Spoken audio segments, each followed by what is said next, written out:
అక్కడ ఒక గుంట ఉంది. ఆ గుంటలో పడిన కప్పలు బయటికి రాలా. అది లోతైన గుంటేమి కాదు, గట్టిగా ఎగిరితే కప్ప బయటపడుతుంది. కానీ ఎప్పుడూ కూడా ఆ గుంటలో పడిన ఏ కప్ప కూడా బయటపడలా. కారణం తెలుసా? ఏదైనా ఒక కప్ప గుంటలో పడింది అనుకోండి, చుట్టూ 10 కప్పలు వచ్చి ఓరోరి తమ్ముడా పడక ఈ గోతులో పడ్డావా, ఇదే గోతులో మా తాత పడ్డాడు బయటపడలా, ఇదే గోతులో మా మామ పడ్డాడు బయటపడలా, తమ్ముడా ఇప్పుడు నువ్వు పడ్డావు, నీకు గోతి గండ ఉంది కాబట్టి గోతులో పడ్డావు, బయటపడే ఛాన్స్ లేదు అని చెప్పి అందరూ పైనుండి మాట్లాడుతూ ఉంటే ఇక ప్రయత్నం చేసే కప్ప కూడా ప్రయత్నం చేయకుండా ఆ గోతులోనే చచ్చిపోవడం. ఇది అలవాటు అయిపోయింది. ఆ లోపల పడిన కప్పేమో ఎగిరి గంతేస్తుంది. ఎగురుతావేంటి, ఎంత ఎగిరినా సరే నువ్వు బయటికి రాలేవు అని చెప్పి అన్ని కలిసి నీ వల్ల కావు అని చెప్పి అంటుంటే ఆ లోపల పడిన కప్ప ఇంకెక్కువ ప్రయత్నం చేస్తుంది. ఈ చుట్టూ ఉన్న కప్పలన్నీ కలిసి చెప్తుంది వినపట్టలేదా, పైకి రావడం సాధ్యం కాదు, పెద్ద కప్పలు చచ్చిపోయినాయి, నువ్వు ఎలా పైకి వస్తావు అని అంటే అది ఒక్కసారిగా ఎగిరి బయటపడిపోయింది. దేవుడి మనం ఎంత దీన్ని నిరుత్సాహపరిచినా,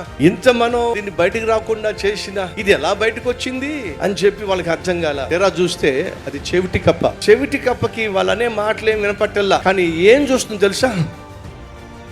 ఇది చూస్తుంది. అంటే అది అనుకుంది బయటికి రా నువ్వు రాగలవు అని నన్ను పిలుస్తున్నాయి. అవన్నీ కలిపి అంత పిలుస్తా ఉంటే నేను బయటికి రాకుండా ఎలా ఉంటానని చెప్పి అంతేనండి ఎగరడం ప్రయత్నం చేసింది, గెంతడం ప్రయత్నం చేసింది, ఆఖరికి బయటపడిపోయింది. నిరుత్సాహపరిచే దుష్టులు దుర్మార్గులు ఉంటారు. వాళ్ళ నిరుత్సాహ మాటలు నీ చెవిని పడకుండా ఉంటేనే మంచిది. వాళ్ళ దృష్టిలో నువ్వు చెవిటి వాడిగా ఉంటేనే మంచిది.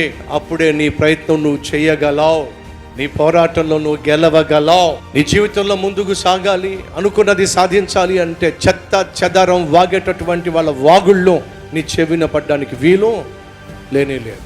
ఈ రీల్ లైక్ చేయండి, అనేక మందికి షేర్ చేయండి.